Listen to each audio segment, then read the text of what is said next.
Hey there, back for the second video of the 5-part series that we do weekly here.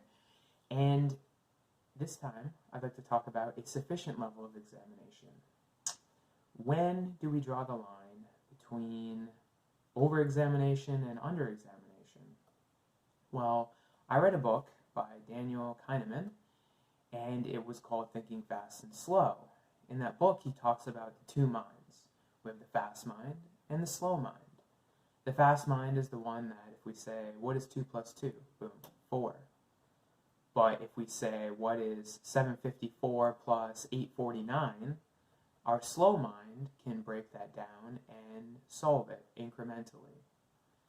I'm thinking that if we can just go ahead and immediately solve a problem quickly, there's no need to apply our slow mind to it. The slow mind is a much more energy intense and arduous mind to have to deploy.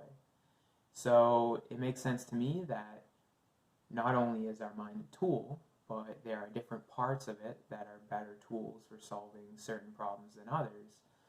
And in a lot of ways, our mind kind of runs its course naturally, but as we become more attuned to these different parts, we can use them as we need them. And I'm thinking in overthinking, we tend to use the slow mind when we should use the fast mind. I often hear people say, oh, listen to your gut, go with how you feel. This to me sounds more like intuition, and it's interesting because Daniel talks about this in his book, where we can only trust intuition in a system that is predictable.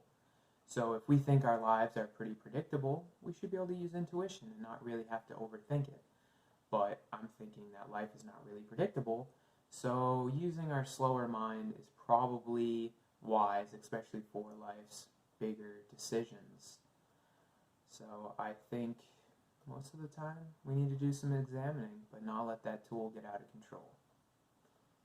Alright, hope you stick around for the next video when I will be talking about when is it enough. Stay tuned.